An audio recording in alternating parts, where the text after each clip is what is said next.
And I'd like, on behalf of the Nokomis Area Civic Association board members, Vicki Provencher and Gene Jackson, here tonight. We want to welcome you and thank you for being here. We do these meetings once a quarter, and we feel like that sometimes Nokomis needs a voice, and a lot of things are happening in our communities. Some good, maybe some questionable, and we really fight like the Dickens to fight the bad ones. And but we have to do it all together, and it takes more than just a couple people, going on your behalf. So if you ever get an email from me, and I hope we have your email address, but if we ever send out a call to arms, I need you, because there's, like, I'll give you an example. I'm getting off topic real quick. There was a project, and I'm not going to mention which one it was, but I went to the neighborhood workshop. I was the only one, no one from the Nokomis community. We went through the planning meeting. Myself and only one other person were there. And then it gets approved, and then I have all these people from our neighborhoods that are questioning, how did this happen? How did you let this go through, get passed?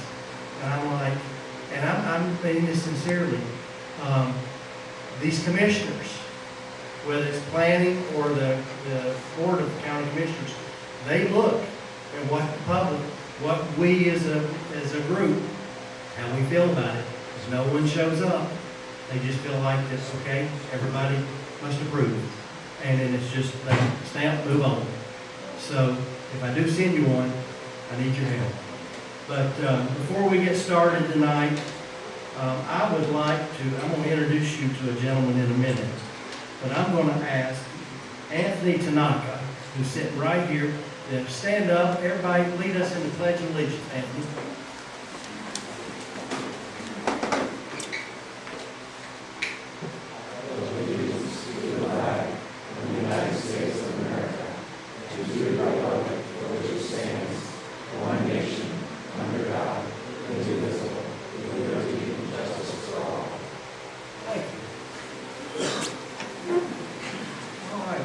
Great program for you tonight, and to get started, I'm going to ask Anthony to come up real quick.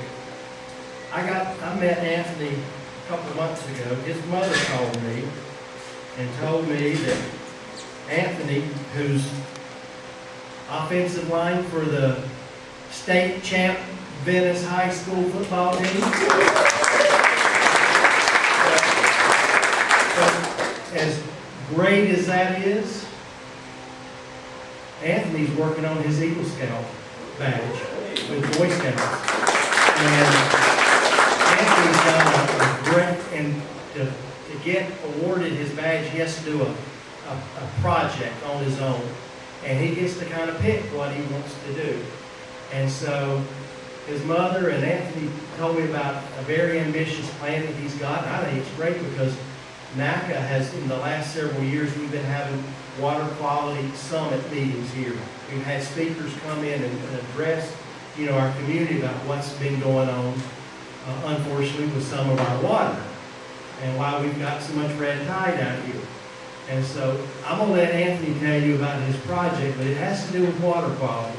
So Anthony, if you want to come up, and as you do, as you know, NACA sent 25 local children from families in need to summer camp this summer, and that was from our Historic Nokomis Day event.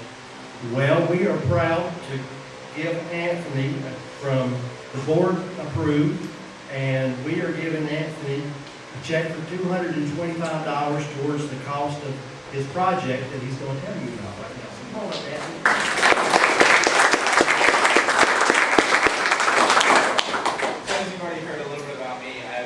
Grown up in Nokomis my whole life. I've lived here my whole life. I am one of the varsity offensive linemen. Venice High. I don't know if I really need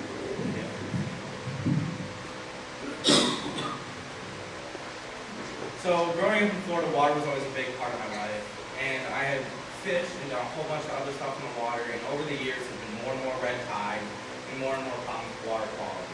So as I was moving up through my levels in Boy Scouts, we had done numerous trips on the water, and realized how much I really loved the water and wanted to be a part of my community.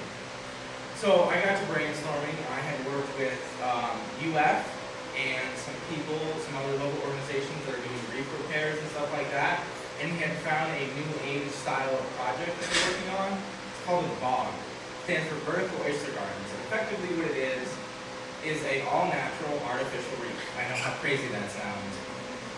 But these bogs are made from all of the discarded shells from local restaurants, local seafood restaurants. We take them, they're cured in a facility in Liquid Ranch up north, and they're working with Parks and Rec up there, and that's actually Manatee County Parks and Rec. I'm also working with for help this.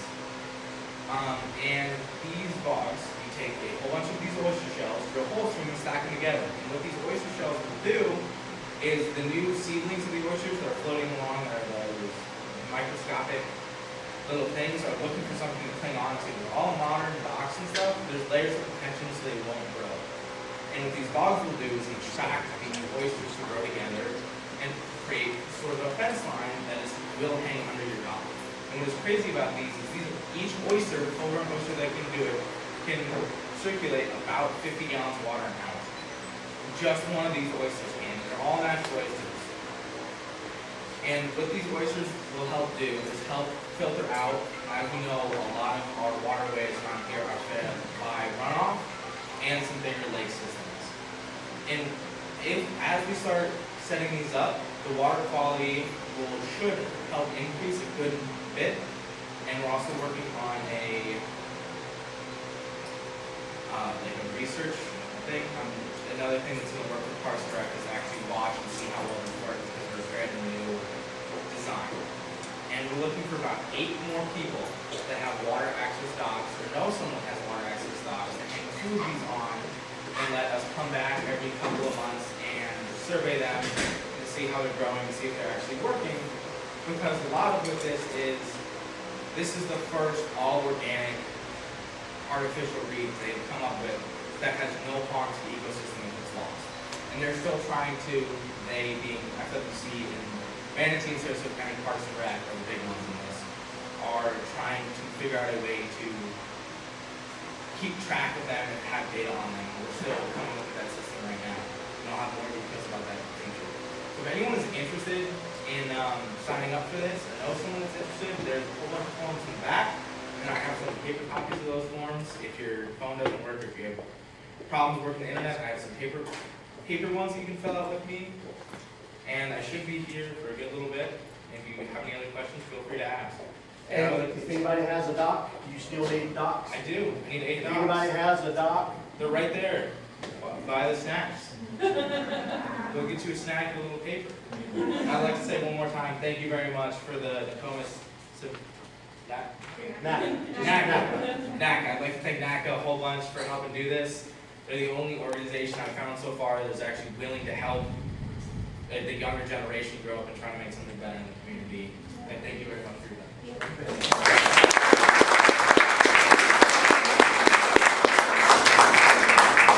So if you have friends, if you don't have a doc, but you have a friend that might, put them in touch with Anthony so he can go ahead with this project. But we're real excited, very proud of you, you really, for what you're doing. And we can't wait, and you let me know when you get that Eagle Scout Award. All right? Okay. All right, so next, told you we're going to have a good night. There's a gentleman that grew up here in Nokomis and who's become a friend of mine, and some of the things that he and his staff do, I had no idea.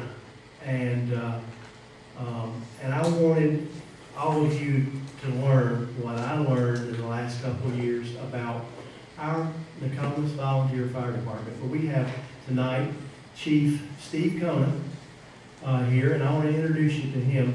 He has a budget meeting that's going on right now that he's even agreed to come say hello, give you a couple minutes of his time because he wanted to meet all of you. And I want you to meet Steve because I mean this sincerely. Our community, we are very blessed to have Steve and all his men and women that are here protecting and serving our community. And Steve, if you want to come up, and if you could just speak in the microphone, because in the back it's kind of hard to hear. So, okay, so thank you.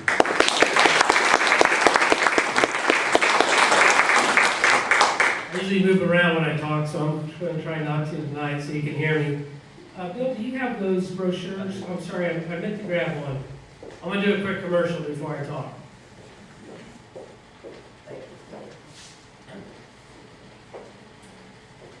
So every year Sarasota County puts out these disaster plan guides. I don't know if you've seen them or if you have one, but in the Nokomis Fire Department, we get about 2,000 of these a year. We really try to hand them out to the residents. So I brought about 75 of them. Please pick one up. They're good information. They have the evacuation routes. They have the shelters, and the shelters can change from year to year. So these are all the shelters. The good news this year is the shelters now all take pets, where before they were selective. This year they all take pets as long as they're traded or leashed. But please pick one up. They're free, and I'd like you to have one. Knock on wood, we've had a quiet year so far in the hurricane season, so let's hope we can keep that up through November. The Nokomis Fire Department, I'm going to tell you a little about the history, so I'm going to go way back. And I like the history, and as Bill said, I am from here. I'm a Nokomis kid. I say I'm a Porsche kid. So Porsche off of Colonial Lane is where I started. And then I moved to the big town off of Edmondson Road. And so I grew up, in fact, this was my elementary school, sitting right here when it was elementary. Some old timers out here know what I'm talking about. I see some smiling faces, right? So there's a lot of memory here, and it is my hometown. So I'm proud to be the chief of the Nokomis Fire Department. And we're going to go back 1949. That's when the department was established. Back in 1949, Nokomis was known as more of a fish town. A lot of fishermen through here. In fact, my mother even grew up here, and I remember the stories that she said she remembers when parts of 41 was a dirt road. So we're going way back. But in 1949, the area started to grow, and the residents got together, and they had a concern that we didn't have adequate fire protection. We had fire protection from Sarasota Fire Departments that would come into Nokomis, or even City of Venice would come into Nokomis. But we didn't have our own fire department. So they developed Nokomis Volunteer Fire Department, 1949. In 1950, April 1st is when they actually opened their doors. So from 1949 to 1950 is when they raised money for the firehouse, which we're still in today, and our first fire truck. But between 1949 and purchasing a fire engine, they announced that they were now a fire department. Bad mistake, right? Don't announce yourself a fire department when you don't purchase your fire engine yet. So I'm going to tell you about our first fire. We had a fire off of Albee Road, and someone at the time called the local sheriff and said, hey, we have a fire on Albee Road that's approaching a house. So the sheriff said, hey, Nokomis now has a fire department. I know who the fire chief is. I'll give him a call. There's no 911 system, right? So they called the chief and said, Chief, you have a fire on Albee Road. The chief goes, oh, well, I'll call the ones that agreed to be the volunteer firefighters. So he gets on the phone, he starts calling them all. They jump in their own vehicles, they grab rakes, shovels, a couple had little extinguishers, and they all race to the fire, and they literally beat the fire out without a fire engine. And that was the first fire that the Nokomis firefighters fought. So, and they saved the structure. So I always say, that's how good we are. We don't need a fire engine. We can put a fire out without one. But things went well for us. We did a lot of community events. We did turkey shoots. We did fish fries. We did spaghetti dinners. And that's what kept us going until about 1955. In 1955, it was apparent that it's very expensive to run a fire department. So the residents got together again, the board, and they said, we got to come up with a better way to pay for this expensive thing that we're in, the fire service and engines and upkeep of the station. And so they came up with an idea that once a year, they would send out this letter to fire dues. And they're gonna ask that everyone contribute to the department to help fund it. And it was a whopping $5. So for $5 a year, the fire department was taken care of. Now, the funny thing is that was in 1955, and we're still doing that to this day. So as you know, you get that letter. Well, now it's 85, right? Not 5. I wish I could keep it 5, but that won't even pay for our fuel bill. But now it's $85, but still that's a bargain if you think about it. In 73 years of us being in existence, we're only $85 from $5. So we try to keep the expense down.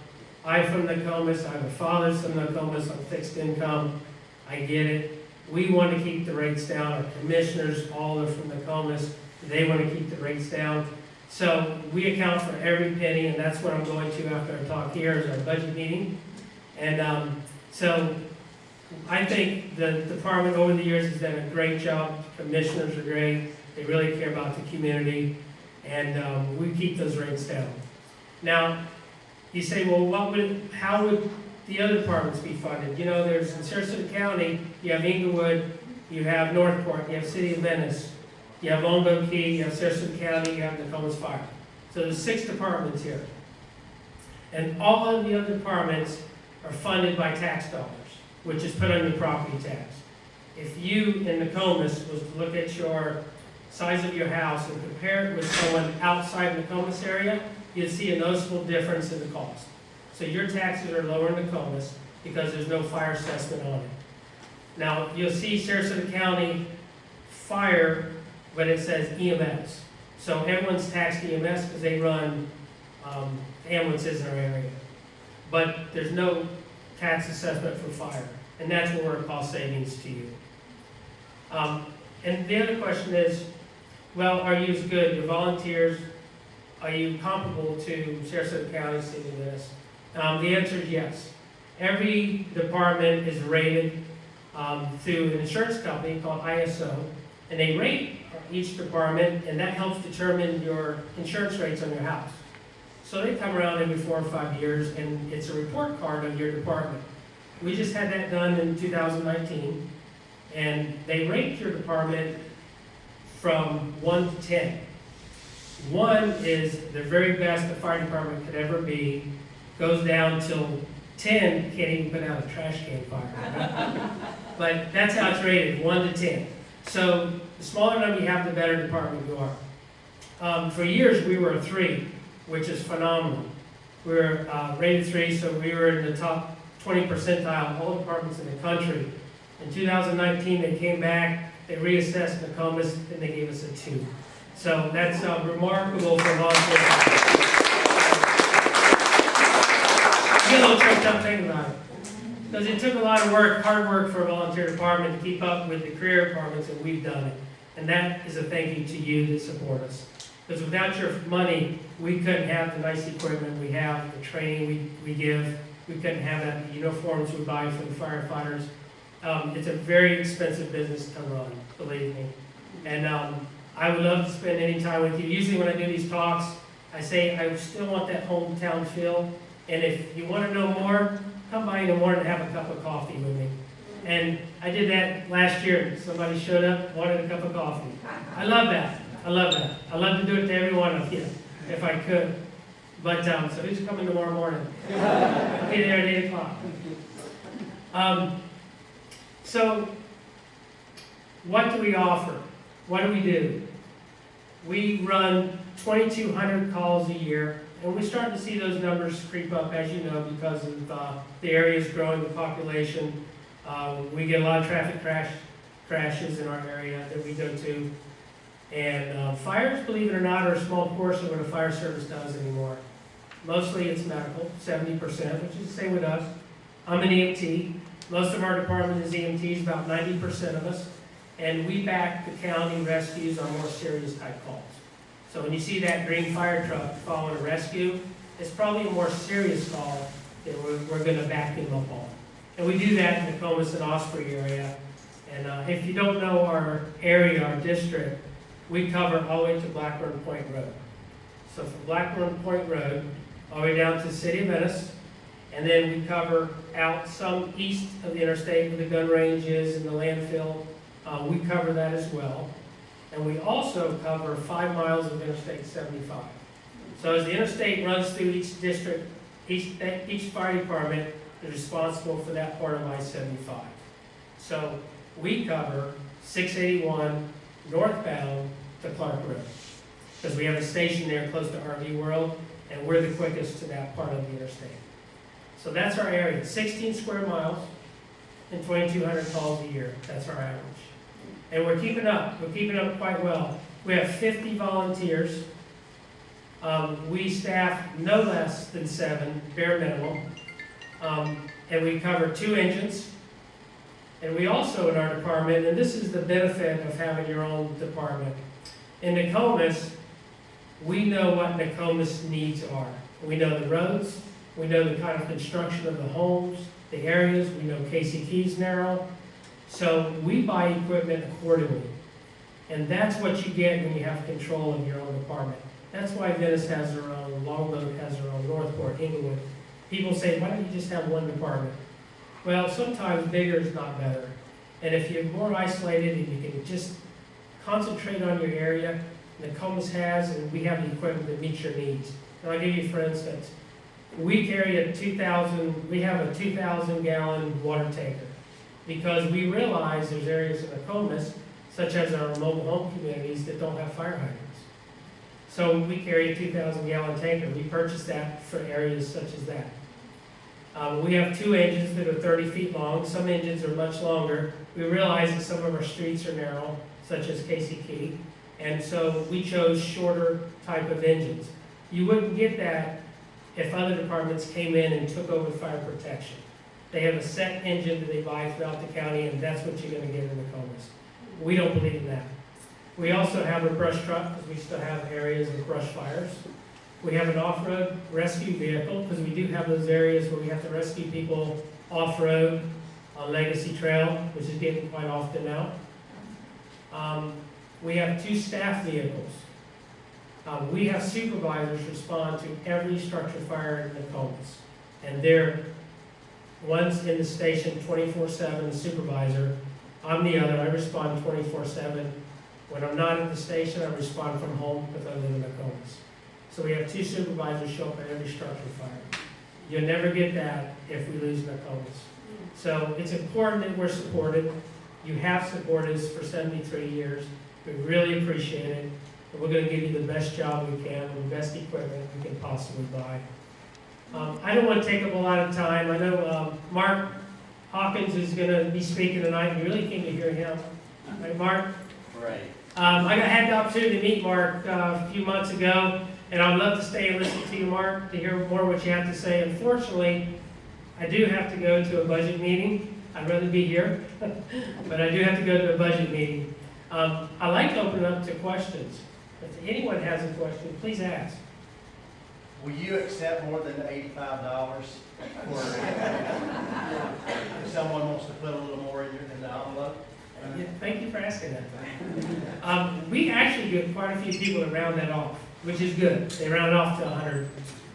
And we do have some residents that, without fail, every year put in 500. We have some that do 1,000, and that's awesome. They're blessed, and they pass it on to us, knowing that we're going to be there for them. My take, I'll cover up this. I'm going to talk as a resident now, not as a fire chief. As a resident, I've had a home here for 25 years, before I was ever chief in Nokomis, ever affiliated with Nokomis. I always supported the Nokomis Fire Department, because my feeling was, as a resident, talking to residents, why wouldn't you support a department that's going to be there for your needs? If I get a house fire, I want the best equipment. I want the most well-trained people to show up at my fire. Why wouldn't you support that? So I always have. And like I said, I'm proud that the last 10 years I have been affiliated with the department. But yes, we do accept any donations above the $85. Question. I had, when we first moved to Nokomis, there was a fireman coming down our street. I live on Old Abbey Farm Road. And he was just checking out the neighborhood, I think, and seeing where the fire hydrants were. And I asked him, because they had just built the fire station at the end of Laurel, and I think that's Venice Firehouse. Yes, Station 53. And I asked him, I said, if we have a fire here, who comes? Because they're closer and easier to get to us than you are. And he said, whoever gets there first. Never talk to a fireman, talk to the chief. The answer to that is both will come. We have a interlocal agreement in Sarasota County with all departments. I have a signed contract in the office. We all signed it years ago. We all got together and said, do we really care the emblem that's on the door? We want to get the engine that's the closest to a fire. We all agreed. Another thing we did is we realized that, especially in hot Florida weather, firefighters only last a few minutes wearing that hot gear for a fire, and we like to have about 20 firefighters on scene of a real house fire, large house fire. So we will mutual aid help each other. There will be few fires in Nokomis where you not see a Venice engine helping us or a Sarasota County engine, vice versa. If you're up in Sarasota, Station 14's area, which is between Blackburn Point and the mall, last year we supported Sarasota County 125 times. We responded up there to help them, back them up on their fires. So it's a good working partnership that we do with everyone. So it's a very good question. The closest engine will get there first, and it might be a Venice engine. There'll always be a Nokomis engine into Nokomis, but you may see a county, you may see Venice also. And we do the same. Sometimes we'll take the brush truck to Northport on brush fires. Oh, I have an old fire extinguisher. What do I do with it? We'll take them. If you have an old extinguisher, and it's advisable to replace them every 10 years, even if the pressure's there. Right. Every 10 years, it's worth the $25, $30 just to get rid of them. We take them, we'll use them for training. We offer extinguisher classes, live fire. We actually light fires in a drum, and we'll go to development. Just come and ask me, we'll set up a time, we go out, we let people practice. And we'll take those old extinguishers, and sometimes they work, sometimes they don't. But we'll take a dozen of them with us. So you can drop it off at the fire station, and we'll get rid of it. Yeah, and then they said buy a new one. Same with smoke detectors. Every 10 years, throw it out, get another one. Yeah, try not to keep them over 10 years. Sorry, I don't know who will raise their hand first. You get a lot of calls with these lightning strikes that are now with tumultuous weather that's happening these days? Yes, and especially lately with these afternoon thunderstorms. Yeah, we usually get, we had one last week, strike right behind the house, and we were spotted out there and it was still smoldering in the palm trees. So yeah, we get quite a bit of lightning strikes. Luckily not too many homes, although they will strike a home. And we've had structure fires because of lightning, but that's more rare. Most of them hit the woods, and yeah, we respond out. Yep, absolutely. Yeah. I was going to ask you about expired boat flares. Do you also accept them at the Yes. firehouse? Yes, we'll take them. Okay. Yeah, and that's and we get quite a bit of that. People bring them out. So yeah, we'll dispose of those for you. We'll get rid of extinguishers. Yep. Just drop them off at 111 Pravonia Road, Nokomis. I don't know if you know where our station is, but we're close to Matthew Perry Ford, just south of it, and we now have a tower in our backyard. So you see a tall tower, 150-foot tower. That's our fire station. We're across the street. Yes. Yep. Say, what's the percentage that you get with the people sending you and the Nokomis Fire Department their $85 per year? The question is, what's the percentage that we get in return? It's about 50%. 50%. How can we increase that? How do I know my private community, how many people are not paying you? I would love for you to be an advocate for us in your community. Sounds like I'm the right person. How many, are there any HOA presidents here? I know less than one. any other HO or any on the boards, Kathy, yeah, they would be a good contact, you know, and I'll help with that too in coordinating the HOA. That would be awesome. Yeah, and that's always been something that, you know, you're paying your $85 and your neighbor doesn't. Why should he get free fire protection? I understand that. And we're a 501c4 corporation. So we cannot go out and collect. You choose to support us or not. We can't make you. And even if we have a fire, how we do it is, if you don't pay and we get a structure fire, you know, it costs money to take these engines out and fuel them. You know what a fire engine costs nowadays? I just priced one because one of our engines is aging and we're looking at getting new. I was floored. I went to E1 is one of the companies. That's the fire engine we have now. $600,000 for a fire engine. So yeah, I was floored. So it's again a very expensive business. We do take great care of our equipment. We have good equipment now, but as all things, eventually we're going to have to replace them. If we could get 100% participation, we would not have any issues. But that's hard to do, very hard to do.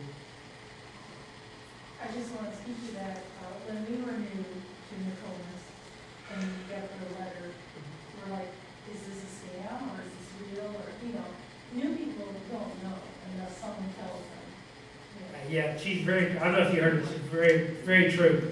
When we send the letters out in September, we get a lot of phone calls. Hey, I just got this letter, it says Nokomis, is this a scam? I hear that all the time. We started that last week, actually. A lady called me last week. She was in Bay Lakes. Is the lady here from Bay Lakes? No. She was from Bay Lakes, and she said, hey, I just moved to the area, I get this letter. She goes, and my first thought was, is this a scam?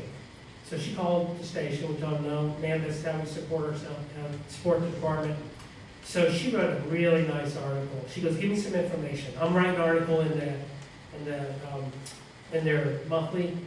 So she just sent a proof of it today that I can look it over, and very nice of her to do that.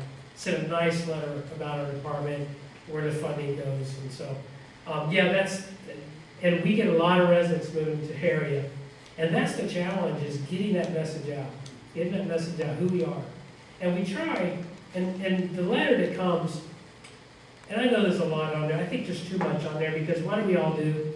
You know, and I get the letter too, by the way. I pay my dues, just so you know. I do, I pay mine too. And so it gets sent to my house, and it's very busy, I know. Our administrator wants to try to get all the information on there she possibly can, so you know who you are. And if you took the time to read it, I noticed a lot of people that call to ask questions. It's on there, so I know they didn't read it. But I know it's a lot and it's busy. We're looking at ways we can change that letter, maybe to get more than 50% participation. So, but we do try to cram on there as much as we can. But yes, that's always a problem. How do you take care of the good and welfare of the volunteers? How do we take care of The volunteers. So how do we get our volunteers? This is why the volunteers come to us. We sit, and this is what has fed us for many years. We happen to sit between two fire academies. There's a fire academy in Sarasota, and there's one in Inglewood. And volunteering, if anybody with volunteers, fire volunteers, maybe up north, you know that there's a real challenge for volunteer fire departments that have volunteers. We've never had that problem. We have 50 on the roster. I could probably increase that, but I don't have the gear, because gear is very expensive too. 50 seems to be enough to staff our vehicles every day. But what they come to us for is experience, and that's what they do. We get a typical Nokomis firefighter is someone that comes out of fire school. He's looking to get a job. Obviously, he wants to get paid for this. But in the meantime, he knows he can come to Nokomis, the only fire department in Sarasota County, and get experience. They know we're busy, and we get all types of calls, from traffic crash to house fires to brush fires. We go on gas leaks. We do water rescue. There's so much stuff we do other than fire. And they now know who we are, and the schools will even send them to us. So just 2 weeks ago, we brought in 8 firefighters, volunteers from the academy. So that's what feeds our department. It's a great working relationship. And just as fast as they come, though, we know that they're going to be leaving us because they come to us. Typical volunteer stays with us 2 years or so, and then obviously they're seeking and they're putting applications. Sarasota County will hire them, City of Venice, Northport, and in fact, let's see, 5 of my firefighters were just hired in Northport Fire Rescue, and then I lose them. They come in, they leave, we bring in more out of the academy. So we have become a training hub for all of Sarasota County. In fact, Sarasota County, my assistant chief is actually a battalion chief in Sarasota County, and he comes to Nokomis on his days off. And because he started out in Nokomis, so he's got this tie with Nokomis. He's been there almost 30 years, believe it or not. Glenn Snyder, and he's one of the best battalions, I think, in Sarasota County, and we're fortunate to have him as assistant chief in Nokomis. And he told me, he goes, about 12% of all the firefighters right now all came through our doors, Nokomis. All were trained by Nokomis, and then the county hired them. And as much as I like to keep them, it's kind of nice to see that we get these young men and women. I have 3 women in my department right now, and it's good to see that they come up. We see them grow, and then they get hired, they get excited, they come to me, Chief, I just got a job offer. And I'm thanking them, and I'm going, oh shoot, now I gotta get another firefighter. But I love to see them get hired. So that's what feeds us. That's why they come to Nokomis. They come for the experience, and they get it. They really get it. In some states, the county and/or the state funds even the volunteer fire companies. That's not the case in Florida. It may be the case in some departments in Florida, not us, yeah. Just a quick, 35% of the fire departments in the state of Florida are all volunteer. Only 38% are all career in the state of Florida. The percentages not mentioned there in the middle are combinations, half career, half volunteer. But the number of all volunteer versus the number of career are almost the same. We don't know that. We live on the West Coast here, a lot of paid departments, but if you go more out Central Florida, smaller towns, you probably don't see more volunteers because they just don't have the tax base. In Nokomis, we're unincorporated.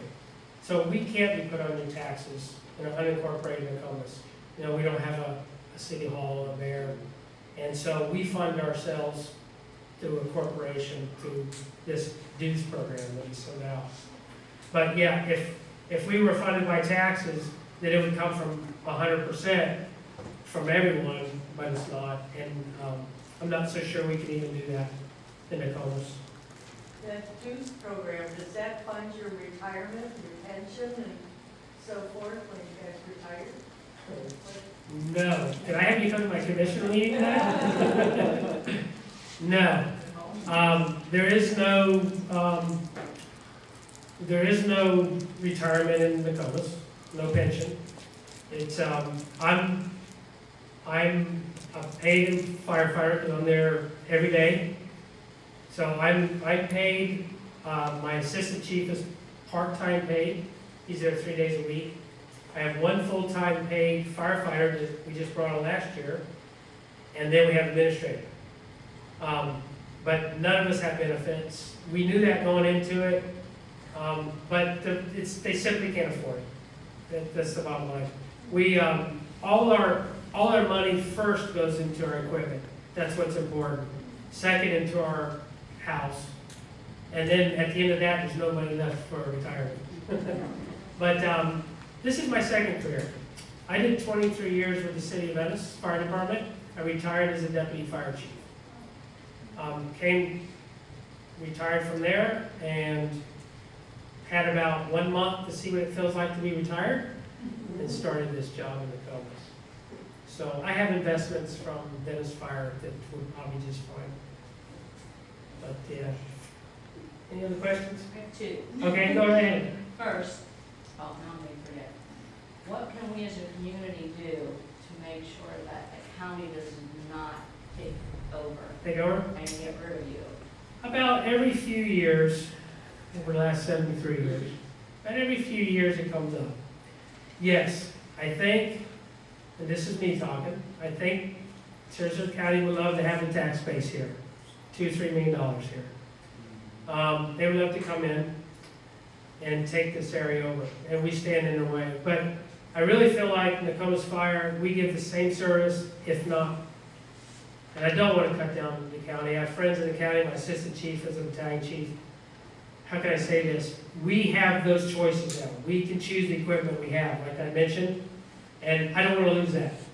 Because if another department comes in here, let's say another department, you're probably going to get a fire engine and a ladder truck, and that's it. You're going to lose your water tanker, you're going to lose your brush truck, you're going to lose your off-road vehicle, and you're going to lose your supervisor, guarantee you. And we don't want to lose all that. That's all resources. When, what's the last hurricane here that came through? Irma. When Irma came through, I had 25 firefighters dedicated just to Nokomis in my department. Half my department came in. I made the other half stay home because we thought we were going to get hit, and I needed fresh firefighters to come in and relieve my then would be exhausted firefighters. They all wanted to come. I had 25. I had everything staffed, including our little rescue UTV. We had 2 or 3 people on each one of our staff vehicles. We were probably the most staffed fire department for this size area of any department. And we don't want to lose that. We don't want to lose that. So, how do we keep them out? You. You're the voice that can change it. I can get up there and I can tell them how I don't agree with it, but they're going to look at me and say, oh, he just wants to keep his job. But if they hear the residents stand up and say, no, you're going to raise my taxes and I'm going to get less resources.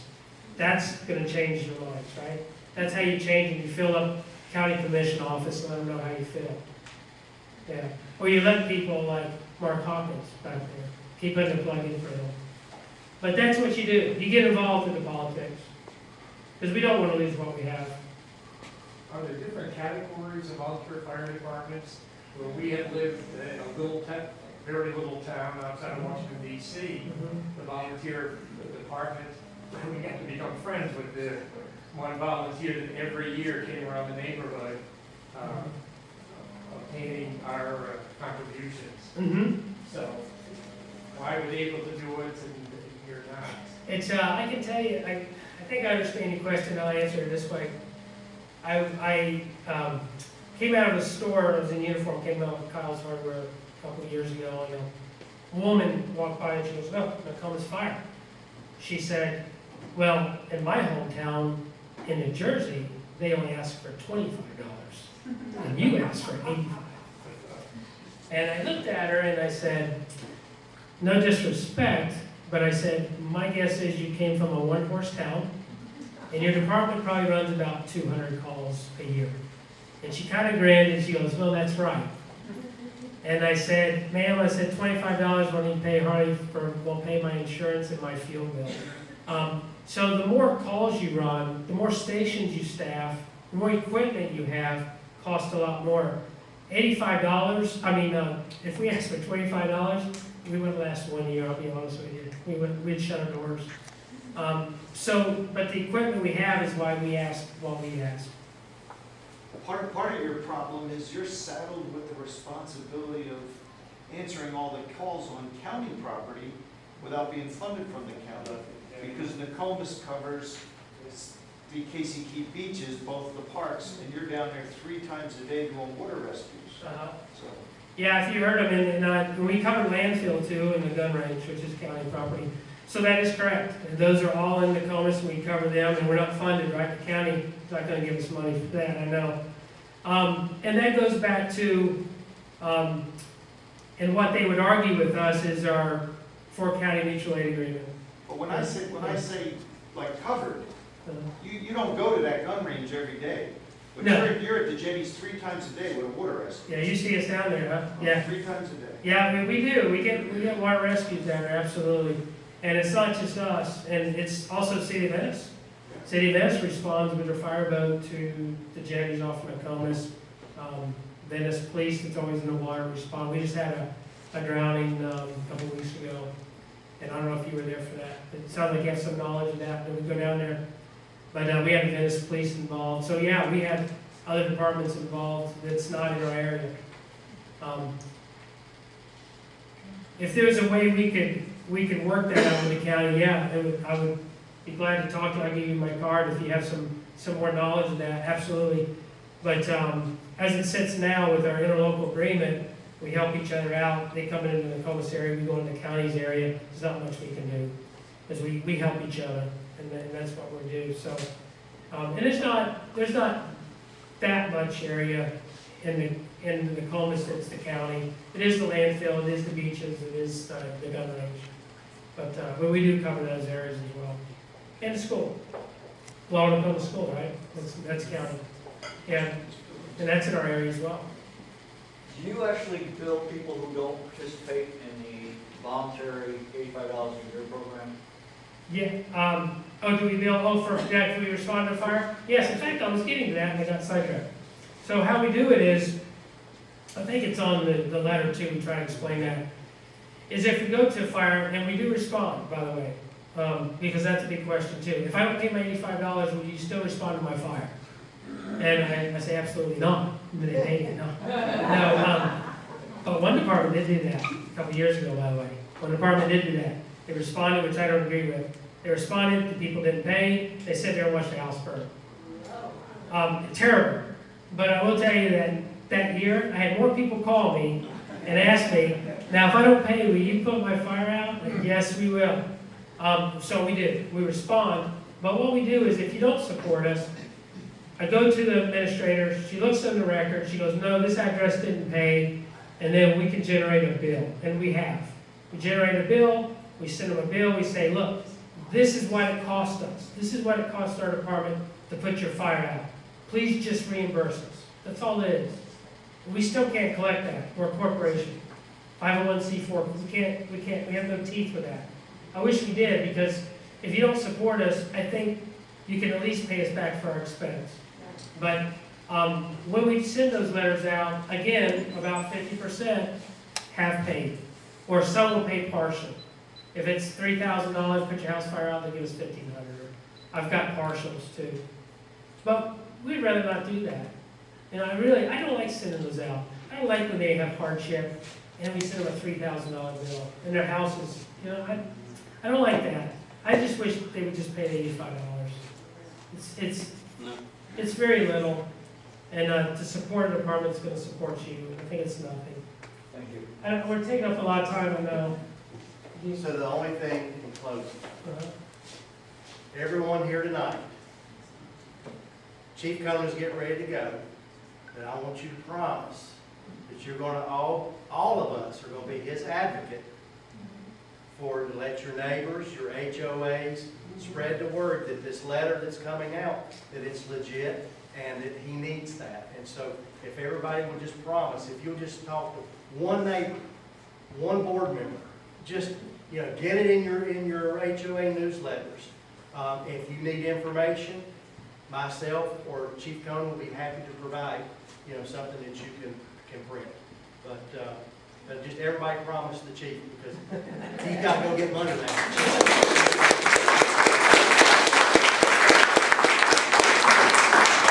I really appreciate your time. Thank you. 8 o'clock I'm at work if you want a cup of coffee. All right.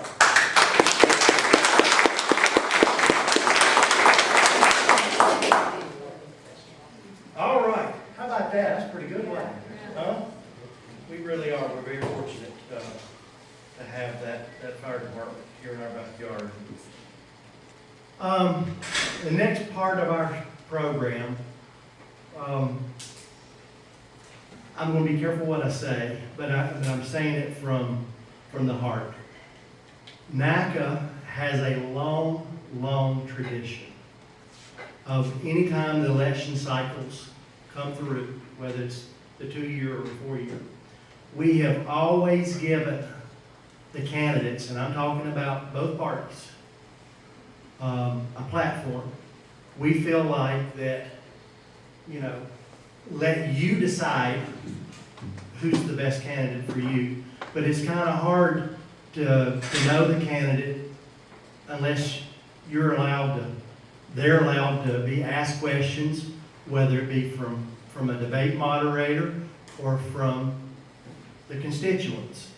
It's kind of hard to decide when all you see are signs on the side of the road or a postcard, if someone won't come and speak to you. And NACA, in the last couple of years, we even became a 501c3 nonprofit organization. And so that takes us, we can't endorse anyone. And maybe in the past, where NACA might have endorsed a candidate in the past, we're not allowed to do that anymore. And truthfully, we don't really want to get into that race. Only thing we want to do is a pledge to every Nokomis resident that we want to provide a platform for you to get to know each candidate. And so, some things have been said, and I'm going to put it on the record right now. Board of County Commission is coming up in November. And we've got the primary that's coming up at the end of this month for all of us to vote, for the Republican candidate. I've had some people call, well, how come you don't have the Democrat candidate tonight? Well, there's only one candidate. That will be in the November race. And so that's why. So if there's any questions about that. So the two Republican candidates we reached out. Matter of fact, the other candidate called me in March and said, hey, what do I need to do to get in front of, the NACA people? And I told him, I said, well, we've got a candidate forum the first Monday in August. And I'll be happy to send you some information. And by the way, we've got a website.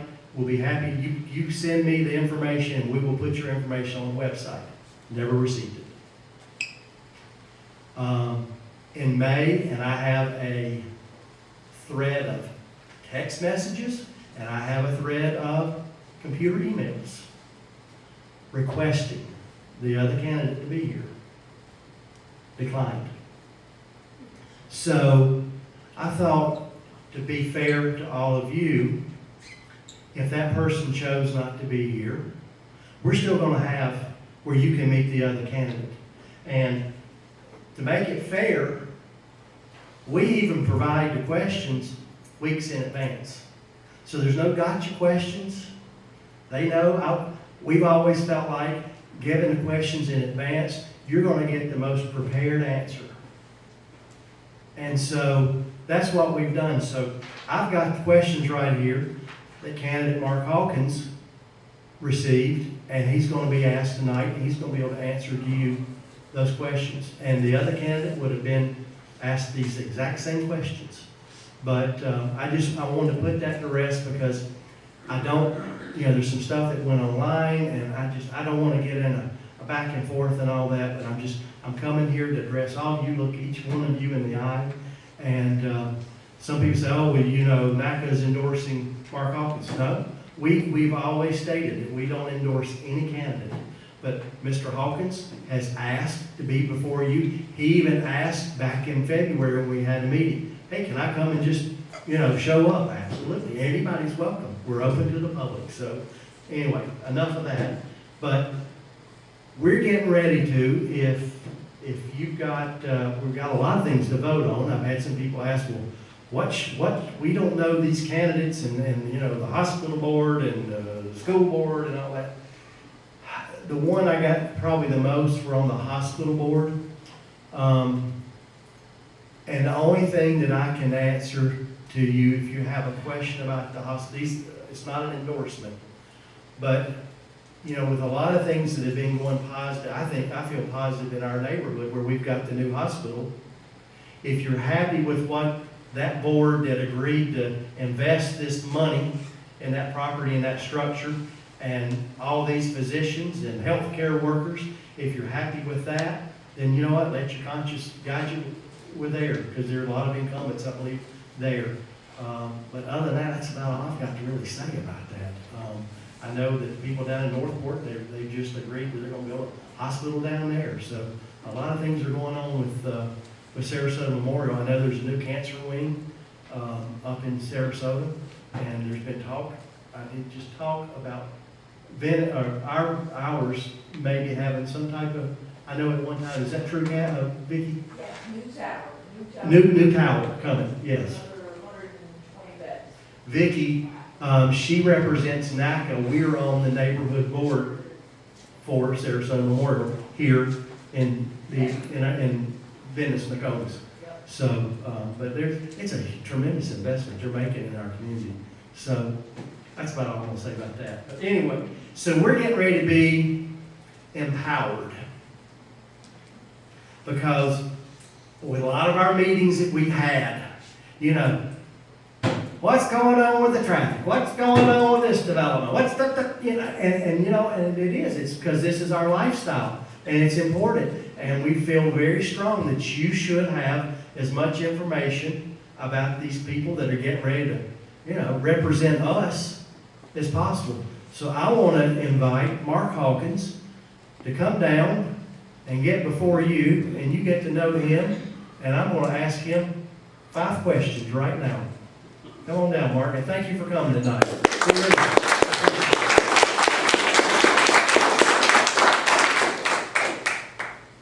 And I know you like to talk and move around. The reason is, if you get real close to that, you're going to blow the people out. I'll stay clear. Okay. So Let me give I'm going to let you to introduce yourself, and then we'll get started on the questions. Okay? Well, good afternoon, and don't you wish all our government agencies ran their departments like that guy? We'd be in a lot better place, wouldn't we? So anyway, my name's Mark Hawkins. Like a lot of you, or some of you, or kind of a few of you, I grew up in Sarasota. We moved here in 1960, and I moved into my family moved into District 4, and I've lived on Philippi Creek. You might know something about the creek. And we've never left. And Kathy makes me go on vacation once in a while, but we kind of live on the water, and I really don't want to do that, but I do it anyway. But life's been good here.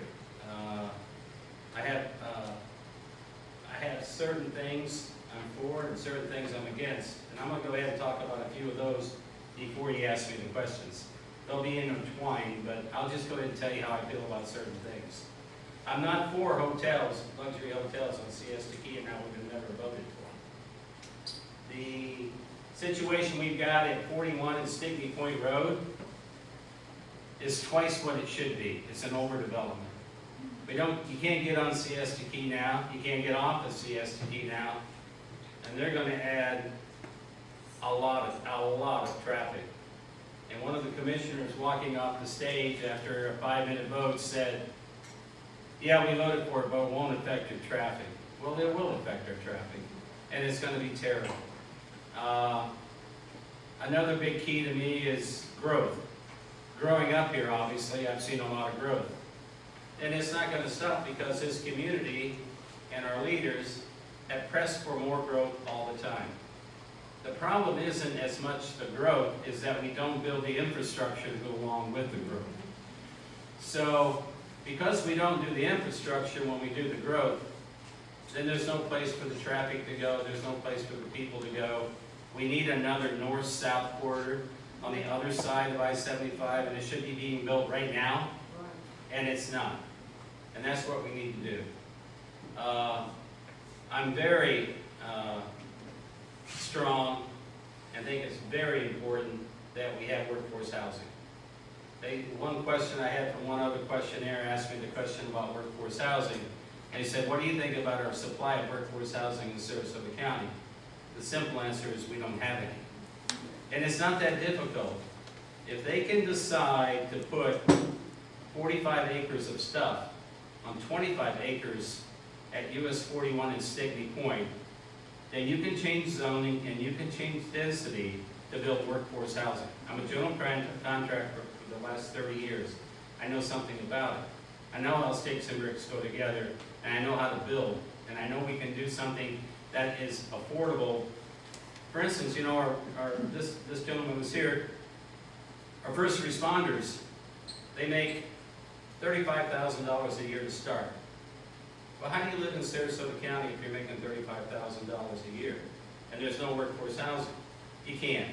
There's two problems there. We don't have workforce housing and we're underpaying our first responders. We need to fix that. I'm 100% about cleaning up our waterways. Philippi Creek, over the last 10, 12 years, our own county has pumped 1 billion gallons of wastewater into Philippi Creek from a wastewater treatment plant on Bee Ridge Road because it's inundated. It couldn't handle it. So they pumped it into the creek. When wastewater gets into the creek, it kills the seagrasses. When it kills the seagrasses, there's nothing for the fish to spawn and have the little ones, and there's nothing for the manatees to eat. So death happens. And then it goes out into our Gulf and it feeds red tide. That's what happens. And our own county did it to us. Now the wastewater treatment plant, they'd like to finish that by 2026. It was needed in 2018. As your new commissioner, I want to make that happen a lot sooner. Those are my background points, and that's how I feel about all the things about Sarasota County. With that, I'll take question number 1. All right. Question number 1. Describe your vision for Sarasota County, and particularly, how should we proceed, same or different, going forward? Please include specific challenges we currently face and how to address for improvement. You already have to some degree, but that's your question. Well, you guys did it already. You did part of it right up front. It's already been done. We got single district voting. And you didn't do it once, you had to do it twice. Because our commissioners decided we weren't smart enough to understand the question. So they made us vote for it again. But you guys, the people of Sarasota County, voted for single district voting. When you did that, you got an opportunity for someone like me that doesn't have a $200,000 budget. I put $20,000 of my money in my campaign, and I was able to raise another $15,000. And that's it. The guy I'm running against, who's not here, oh, by the way, don't feel slighted. He hasn't been anywhere. He decided he would not go to any homeowners associations in Sarasota County because it wasn't going to help him to do that. Instead, he waited till the last 3 months. He put signs on developers' properties, and he sent out flyers saying I'm a bad guy. That's what he did. So, with what you did, there's 3 of us running in District 4 for County Commissioner, which means you get a voice, you get a choice. You may not choose me, but you get a choice. In District 2, there's 5 people running, 3 Democrats and 2 Republicans. Again, they get a choice. You haven't had a choice on commissioner for 15 to 20 years. You made the first move, now you can make the next move and put someone in there who's going to back you and support you and vote and listen to you and keep coming out into the communities and work for you. Thank you. Okay. Growth and development is always an important topic, and it impacts all of us. Related to the need for workforce housing being vital and should be a priority for everyone. To complicate things, Sarasota County repeatedly is named national top location. We've got the #1 this, the #1 that. I just looked up this afternoon and was blown away. Do you know Visit Sarasota, which is a marketing arm that goes out and solicits people for our area, nationally, internationally. For 2022, their budget is $4.8 million to get, because apparently we have a problem with getting people in our area.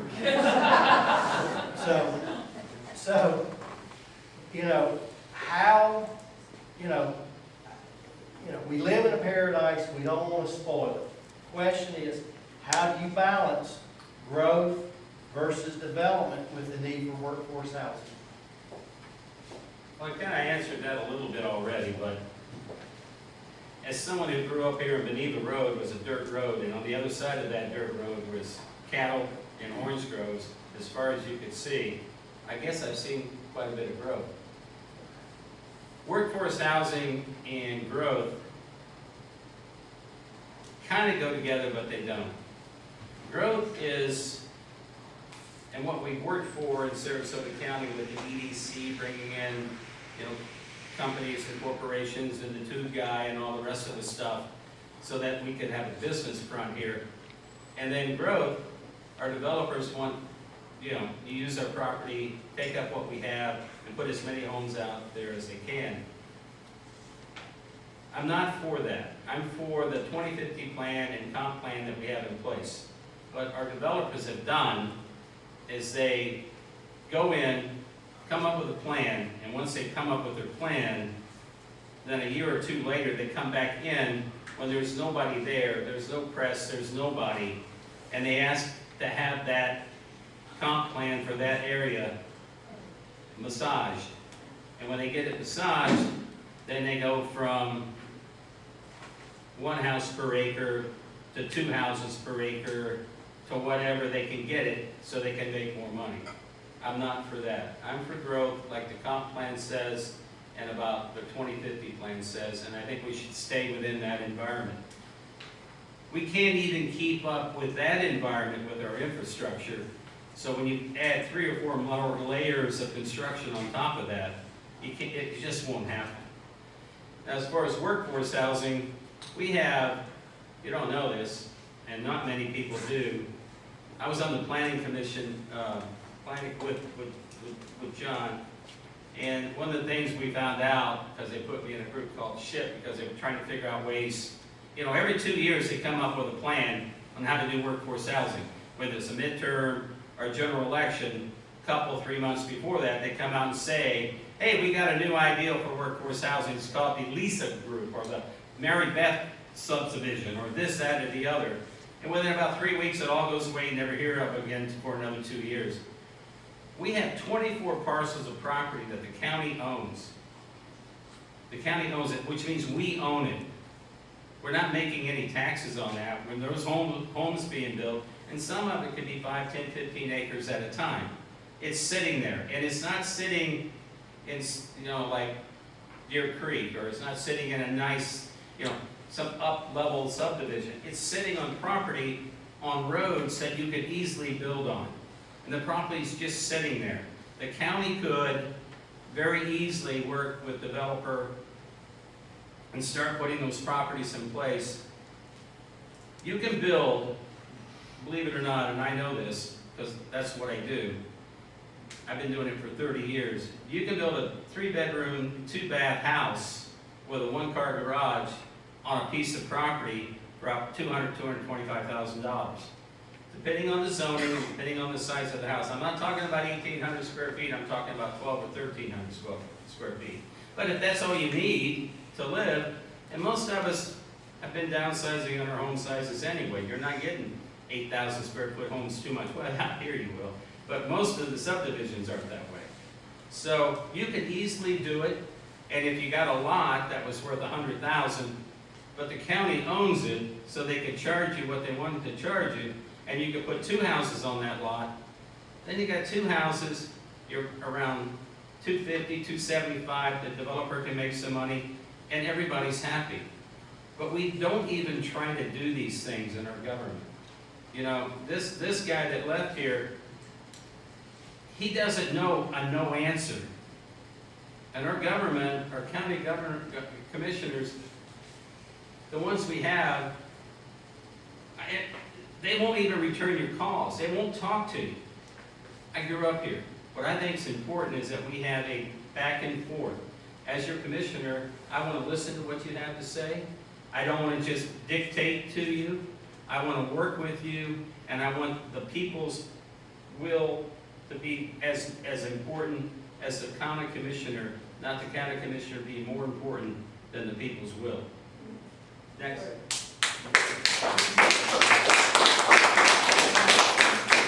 Try. All right, you kind of touched on this earlier. As I mentioned, NACA a couple of years ago really got behind and tried to bring you as much information about our water quality. You know, 2018, when we had the red tide breakout, it was so severe. I mean, I've lived here for 34 years. It's the first time I really, I've lived here with red tide. You know, it was more of an annoyance. But that one scared me because I looked at how it affected every one of us in regards to our property values, because businesses struggled because you didn't have the people coming down. Well, if you don't have the people coming down and want to visit this area, you know, it's going to affect every one of our property values. So I got to talking to them, and I met some people, and they were starting telling me about, you know, what was going on with this facility that Mark mentioned that was dumping a lot of the wastewater into our creeks. And come to find out, correct me if I'm wrong, Sarasota County got sued They're still being sued. because of that. And so when they talk about how the things that they are doing, it's because they were basically forced to do it. So there's kind of a background. So we know that we've got water quality issues. As a county commissioner, what would you do to address those issues? There was a group that came in here and caught our county red-handed dumping, and they call it dark water. It's wastewater. It's what they haven't treated all the way. It's high in nitrates. I live on the creek. I've lived on the creek my whole life. I swam in the creek. I fished in the creek. In 1992, our commission decided, and it was a big battle, we were going to do away with septic tanks. And we're going to get rid of all the septic tanks, and we're going to clean up Little Pig Creek, and we're going to clean up all the rest of the estuaries that flow into our bay and go into the Gulf. They're not doing any of that anymore. And they've never said they stopped, they just quit doing it. Our creek and the other areas around it actually got a whole lot better. I was on the planning commission, and I sat next to John, and we were redoing we were looking at the 2050 plan and the rest of it. And the book at that time was about this big because they added all these amendments, and we were trying to clean the garbage out of it. And they had a couple doctors come in. And we asked them about Philippi Creek. I said, so I live on the creek. We've replaced all these. We spent $20, $30, $40 million, or no, $300 or $400 million in removing septic tanks. And if you were on a septic tank and all you were paying for water, your water and sewer bill went from $20 or $30 a month to $140 a month, and you had to spend $20,000 to get your tank out. So all the people in Sarasota County paid to have that done. So I asked the guy, so what's the level of pollution in Philippi Creek now? And that was about 6 or 7 years ago, 5 or 6 years. He goes, well, our pollution level is actually higher now than it was before we started the septic tank replacement program. I asked him, how could that be? What did he say, John? Had a dead possum. Dead skunk or something. Something died in the creek, and that's why it was like that. He lied. He knew then what they were doing. They were dumping into the creek dark water, and it was killing the seagrass, and it was hurting our water. And when he says 2018, it was our worst red tide. And if you go back about 5 or 6 years, that's when the dumping of the wastewater in the Philippi Creek was the worst. I think it had to do with it. Oh, thank you very much. I like that guy. You voting for me, eh? Twice. Thank you. So, as your next commissioner, I want to kind of take the book that we use on how we control and protect our waterways and throw that darn book away, because it doesn't work. And we need to start over on chapter 1 and say, what do we want to do, and what do we want to accomplish, and how do we want to go about doing it? Then we put a little, not a big staff, because government loves staffs. You put a few people together, like John Thaxton, some others, that really understand the water. A guy like this guy coming up, there's got to be more people like him we can find. And we could do something, and we could change the way we do it. I mean, how many pontoon boats do you guys want to see in the water on a given weekend? How many jet skis do you want to see on the water on a given weekend? And who's monitoring all of this? And who's protecting you and your boat from these people that have no idea what they're doing and they're polluting the waterways? There's nowhere to leave yourself on these boats. They pull over. So we've got to figure out how to protect our waterways. And it's not that difficult. I grew up here. I can tell you. I get it. We stop the polluters, we keep the polluters away, and we keep our waterways clean. Okay, question number 4. Yarn on pipe? Right. Taxes, always an important issue for every one of us. Half the taxes Sarasota County collects goes to the schools. They're under the control of the county commissioners, those taxes, half.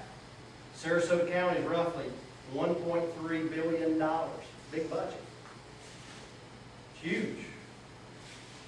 What are your views towards our local taxes?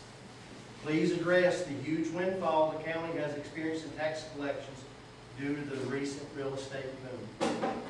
Last year, 21, our county government took in another 90-something plus million dollars in tax dollars for your property taxes. You know, someone bought a house that the person had and was paying taxes on $300,000 home in Gulfgate, if you all know where that is, and they paid $500,000 for it. So now they're paying taxes on $500,000. The only difference is it changed names. That went all over Sarasota County. So they collected an extra $90 million. They had no idea they were going to get, and they really didn't have a plan for it. My plan would be to give everybody in Sarasota County that's a property owner a tax break. That would be my plan. The county wants to take that money and hire another 191 employees. Well, government likes to get bigger, doesn't it? And that's the other thing I'll do. As your county commissioner, I want to oversee a committee that looks at staffing. How we staff, how we're going about who we're staffing, and how heavy is that department in staffing. You know, we're a high-tech country, but we're doing things in county government as if we were still in the 60s. I'm a general contractor. I build, I pull permits. I just put in a permit this morning for a house. The permit package, I swear to God, was this high. That's for one house permit. Now, time's money. I spent a lot of time putting that together. And that's just me. Now, they want you to, they have new ways you can do it online, do this and do that, but there's no training for that. I'm 70, believe it or not. And getting reschooled on how to put that in electronically is going to be a little tough for me. But that's what it took to get a permit. Everything's got to be in triple or duplicate. Everything's got to go in, it's got to go that way. That, you have to have a big staff of people to handle that kind of paperwork. Then you got to take it, you got to transfer it to some sort of, yeah, you got to put it on digital. So, I run my own business, okay? I do about $3 or $4 million a year. You know how many people I have on staff? None. You know why? I work. I do it myself. I'm running this campaign. You know how many people I got on my staff? None. Me. I don't need that. I get up every morning at 5, I'm out the house at 7, and I spend 2 hours Sunday morning doing my paperwork. That's how we did it. That's how we should do it. And that's how we got to try to slow this spend down of our governments so that we don't have to pay the taxes for wasted time and energy. Last one. All right, Has it been fair? okay, Huh? yeah. Okay. With Sarasota County's explosive growth, is infrastructure keeping up, and how is our quality of life not suffer going forward with this growth? Well, that's a softball. Our infrastructure, I was at a meeting at, out east, at one of the association. It was for the Republican Club group, and it was at, what's that big subdivision out east? Palmer Ranch. Palmer Ranch. And they had an officer there, a police officer there, and he said, you know what the number one question is I get asked when I go meet with people in different groups, is what are we all going to do about the infrastructure problem? It's not like it's a mystery, it's not like we don't understand it. You don't go out here on 41 in the season and not understand we have an infrastructure problem. You don't go to Publix, wherever you go, and not understand we have an infrastructure problem. Our county government, for the last 15 years, has been controlled by developers. I'm not running against Joe. I don't even know Joe. Joe's never been in a meeting with me. He's never got in front of a TV camera and said something. He's never got in front of a mic and got quoted. Joe's not running for County Commissioner District 4. The developers are running for County Commission District 4.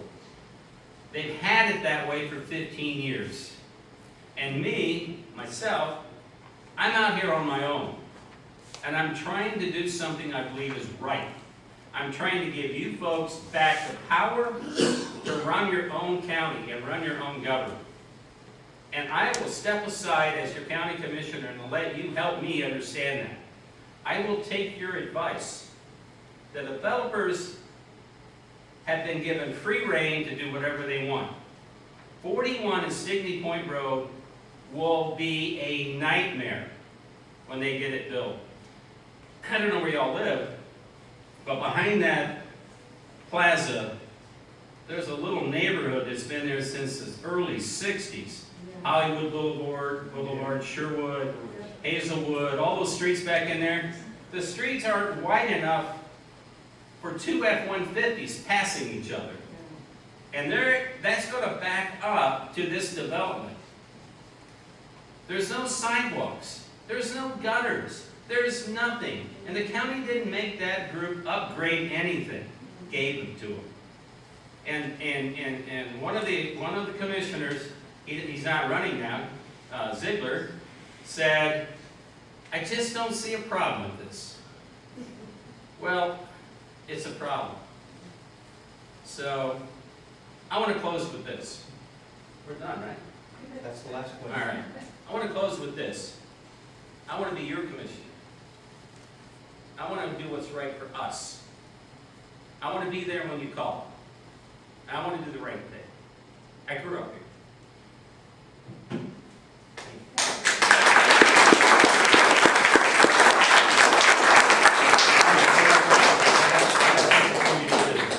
Vicki, can we get the, I thought you were going to give me some money. well, I'm gonna let you give some, I'm gonna let you give some money out. Oh, by the way, if you want to find out a whole lot more about me, please go to srqhawkins.com. I've done 4 or 5 videos. I did a rally at Paradise Plaza. Paradise Grill. Paradise Grill. Had about 400 people there. Gave out a bunch of shirts and hats. I'm just a guy like you guys. I'm the guy down the street that's running for commission. I just want to be given a chance to do the right thing. Okay, so speaking of, everybody knows Paradise Grill. Paradise, Mary Beth Hanson, the owner, Sweetly. has been a tremendous supporter of NACA. And every time that we've reached out to her, she's always, what can I do? So tonight, you've got, Mark is going to pull a yellow ticket that you got checking in. He's going to pull a ticket, and there is a Paradise Grill gift certificate. Get my ticket out. Okay, I'm on. It's 663 121. 626 663 663 121. 121. Going once, going twice. Somebody won out there. Come Come on out. Yeah. Congratulations. There's $5,000 in there.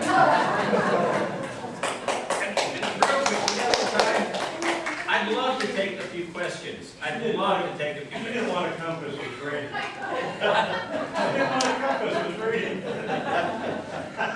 Yes, sir. Well, two questions. The second one's more important, but the first one is, you're running as a Republican. Oh, yeah. I mean, the way you were speaking, that's hard to believe.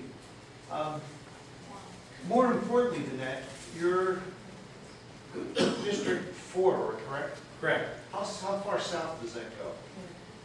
Laurel Road. Okay, so the question is, if you get elected, or when you get elected, being more positive, will you be showing up down here for any local issues? I promise you I will. Because currently, it's very, very difficult to get a commissioner, especially when it's not in their district, let alone if it is in your district. No, that's not who I am.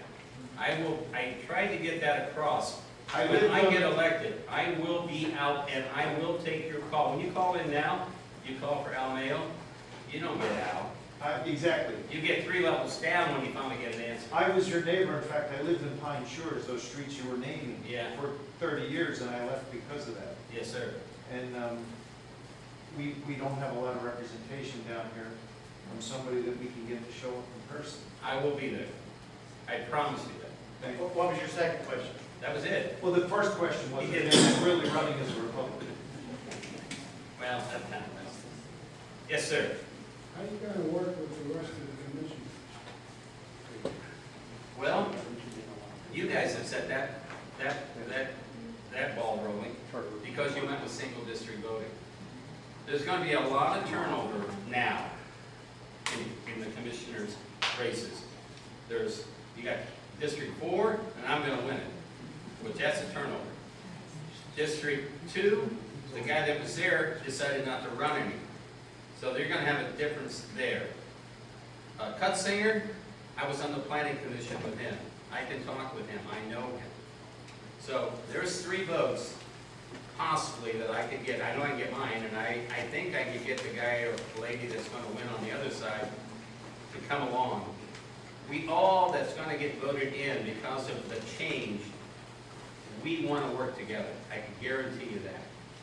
Anybody else?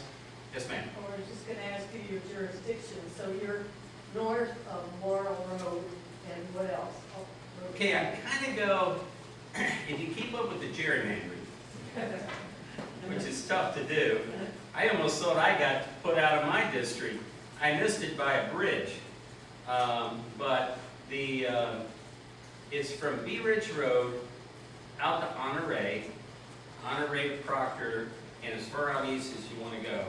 And you come down to Laurel Road, and you go straight out except for a jog, and that's the level there. And I go out, and I take in like Pop's Restaurant in that area down in there.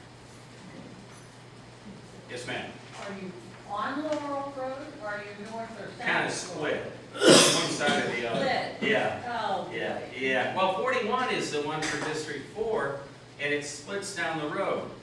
So on one half of 41 is my District 4, and the other half is, University used to be like that, and that was a total disaster. well, it still is. It's Manatee County and Sarasota County. Yeah.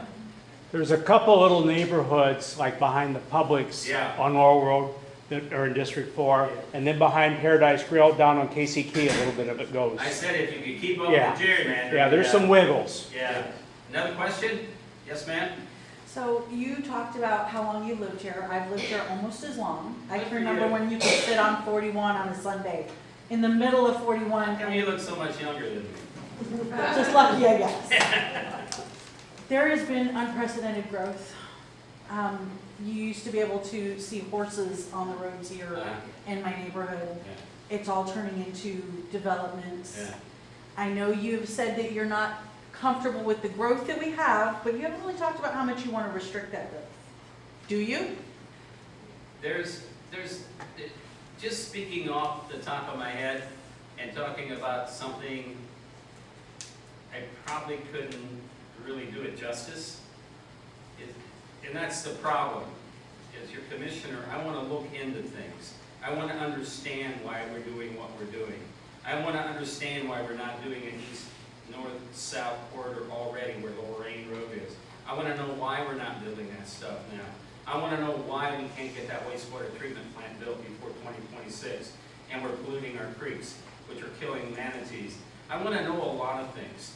And my first year is going to be probably pretty scary for me, because I'm going to find out things I don't want to know. And, but in your case, what you're talking about, I'll play it case by case, but I won't make a decision unless I know how the people that particular area feel about something.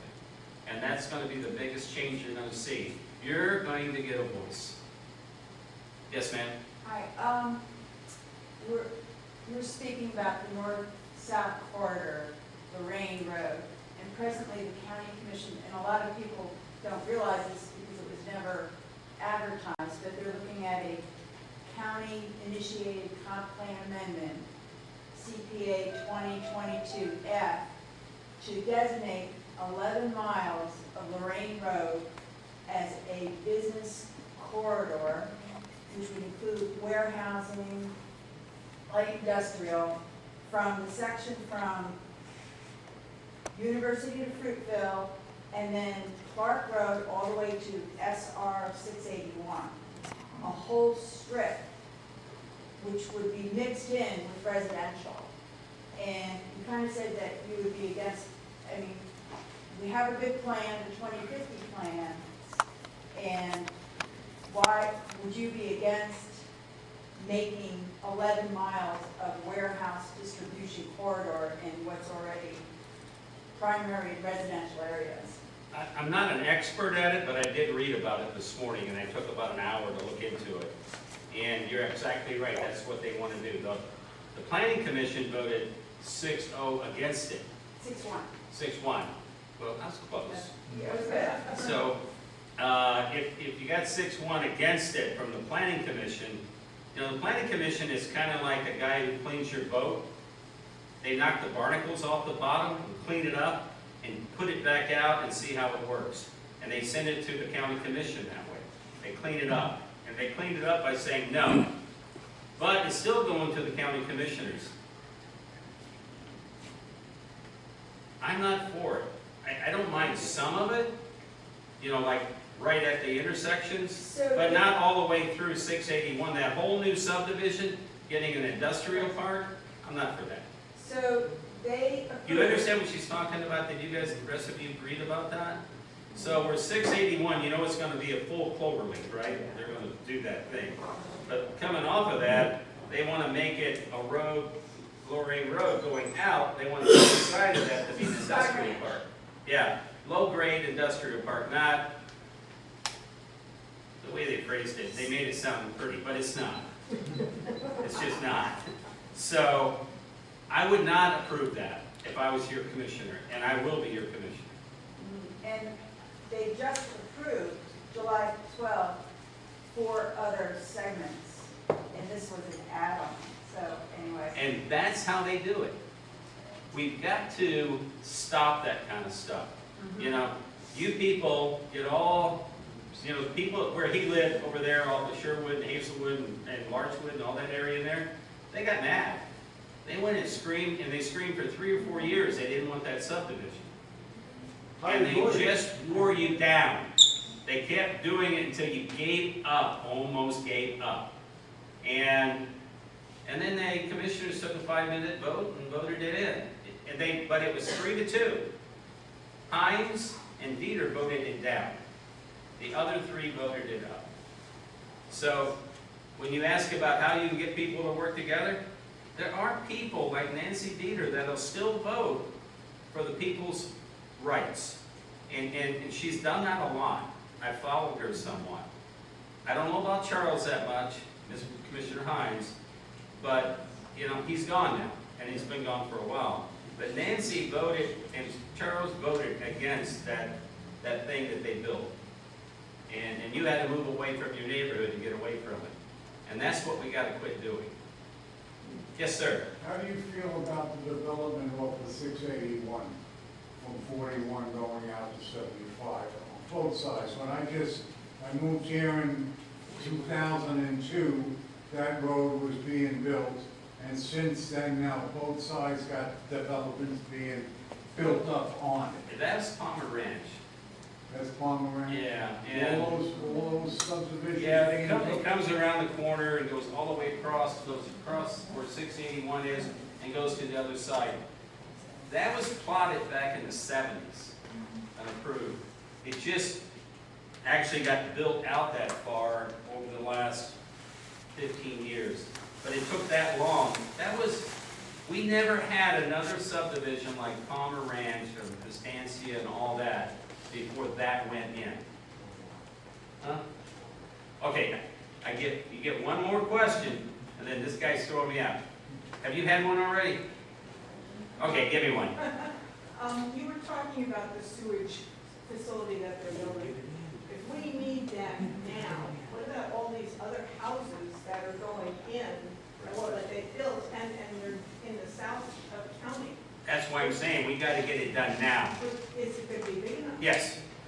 Yeah, I'm not a guy that builds sewer plants. But from what I've read, it can handle the load.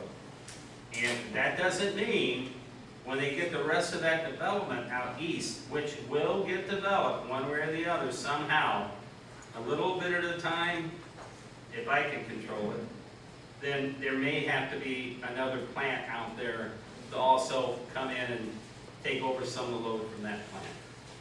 One more question, Debbie. Were you elected for the Charter Review Board as a Republican? Yeah, I was elected in, it was cool. The chair of the Republican Party came to me in 2011 and asked me if I wanted to be on the Charter Review Board. I said yes, he worked with me, and I got elected to the Charter Review Board, and I was on there for about 3 to 4 years. He then came to me and asked me if I wanted to be on the Planning Commission. Planning Commission is a good position to learn about Sarasota County and how government works and how the commission works. He asked me if I wanted to be on that, and I was elected by 5 Republican commissioners to sit on that board. And I sat on that board and left as vice chair. So I do have experience in county government besides running now. Yeah. To follow up on the sewage thing, do you think we should get rid of the septic tanks? I was shocked when I came here because. Well, I think, what they did was, they went all the way out to Goshiel Road and way out east and took out septic tanks that were not polluting the creek or the bay or estuaries. And the people that live on the water, Sherwood, Hazelwood, those areas where this guy came from, right on the water, they left them alone. So they still got septic tanks there, and out east, they took them out. Now, I don't know whose crystal ball that was, but it doesn't make any sense to me. Hey, thank you for your time. Appreciate it.